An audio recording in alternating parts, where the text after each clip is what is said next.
Before we start, Isabel Oakeshott made an interesting point. There's a piece in the Mail today by Jason Groves talking about how he's a bit worried that some Tory MPs are just kind of playing out the clock and they're not really getting enough done in the final kind of months of what will be the last Parliament before the next election, I suppose. Do you think he's got a point? Well, actually, I think what is happening is a lot of MPs at the moment are out taking part in the by-elections. They're obviously working hard in their own constituencies, like I am this week up here in Stoke-on-Trent North, Kidsgrove and Talk. But more importantly, we know that there's going to be a King's speech coming after the summer recess. And I think that's a really important opportunity for the Prime Minister to set out a very big, brave and bold agenda that we need in order to make sure there's a very clear distinction between us and the Labour Party, offer the country some hope. I think after what has been a very tumultuous 3.5 years, people want to hear and see and feel positivity and that there's new ideas and new thinking. And this is a big opportunity for the Prime Minister to set out that agenda, and I hope that he will. And as you know, Mike, earlier this week, we had the New Conservatives, which I'm proud to be part of, co-led by Danny Kruger and Miriam Cates, excellent members of Parliament, our plan on immigration. And we hope that the Prime Minister will adopt that 12-point plan, so that we can make sure we deliver on the promise that we made in 2019 to the British electorate. Well, the problem for Rishi Sunak, though, is he does keep promising things, but he doesn't seem to then follow that through, and his popularity has now gone into the negative, as you would have seen the other day from Conservative Home. And I think a lot of that has to do with what he's saying and what he's actually doing, because, you know, his 5-point plan to stop the boats and to bring down inflation and to reduce the waiting times at NHS hospitals and all of that, you know, it all sounds great, but he has to make it look like it's happening. Otherwise, I don't think anybody believes a word he says.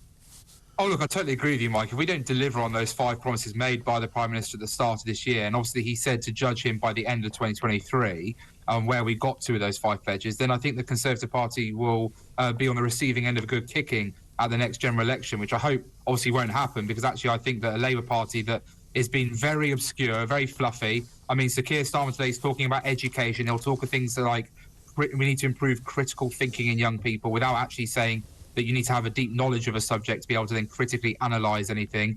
They'll talk about other things, like he says, the rich working class has the system rigged against them, despite the fact we have a free education system to the age of 18. And in fact, if you don't get a level 3 qualification, you now get a lifelong learning entitlement to get a free level 3 qualification. So it's just more nonsense and virtue signalling from the Labour Party and Keir Starmer. Whereas at least the Prime Minister's put his cards on the table. We know where he stands, and obviously the British public will be able to judge us at the end of this year. Yeah, absolutely right.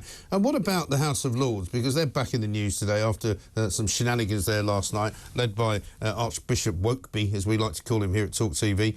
He's saying basically that the government needs a different policy, but he's not giving them any idea of what that policy should be. I've said this morning, it's a bit like him getting up and saying, blessed are the human traffickers, you know, because he thinks it's a Christian thing to help criminal gangs bring people here illegally at the risk of their own lives.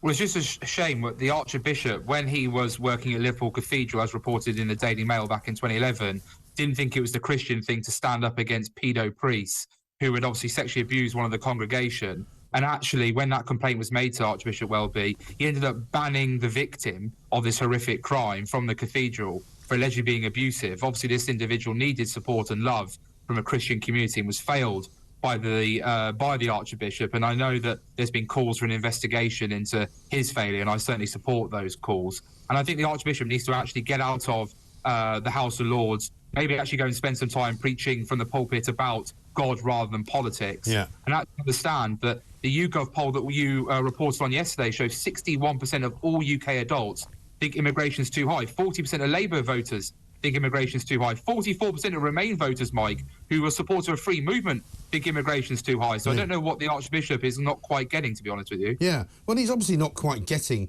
reality, because what he's doing is he's believing the kind of propaganda of the new left, which seems to be led by Carol Vorderman and Gary Lineker, who say every Tory is an evil person and all migrants must be good people, so we must let them all in. I mean, it's as simple as that, really, isn't it?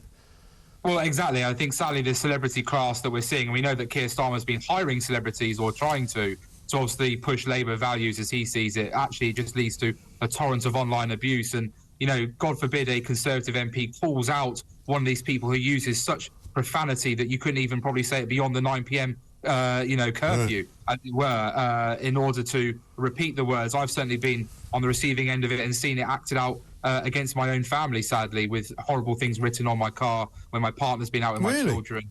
And I've been down in Westminster. So I think it's just terribly sad. That's disgusting, isn't it? I mean, what has happened to our political discourse that people think that that's okay to do?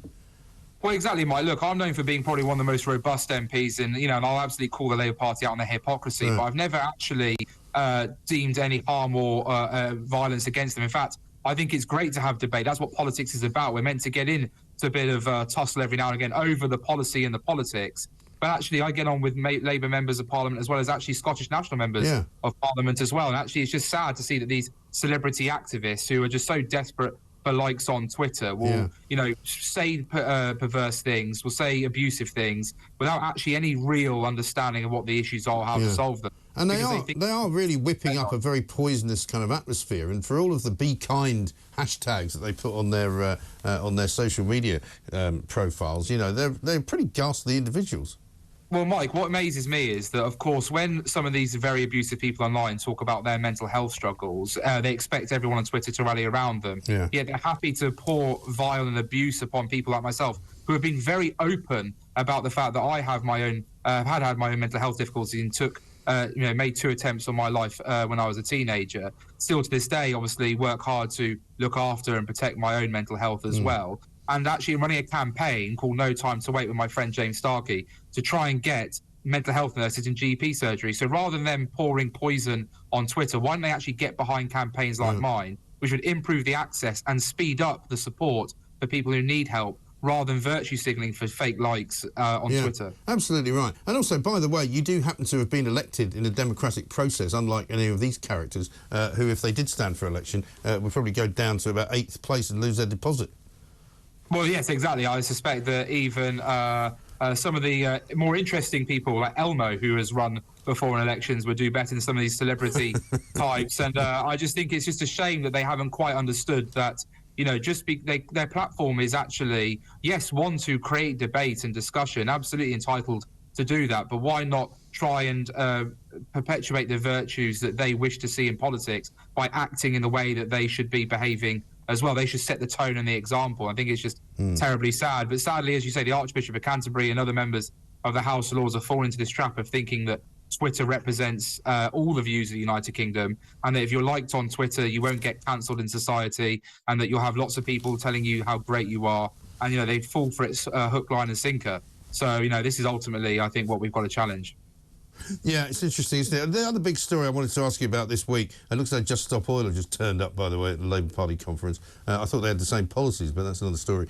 Apparently, the banking sector seems to have taken it upon themselves to decide that they're going to be judge and jury and executioner of people's thoughts and people's beliefs and people's politics. The government needs to do something about this, I think, and the government has said they will do something about it.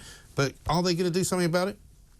Well, Andrew Griffiths, the minister responsible for this, I know, is taking this very seriously, and it's very concerning to see that banks are now somehow monitoring what people's views are on issues, when actually I just want to look after my money. What I'd like banks to do is actually pass on the higher interest rates to savers rather than actually just profiteering shamelessly and then hitting people in their pockets on mortgages, when actually they could swallow some of the pain themselves. So I think that we want to see less virtue signalling from banks and actually more proaction. I've been with NAT since I opened up my first ever bank account as a teenager.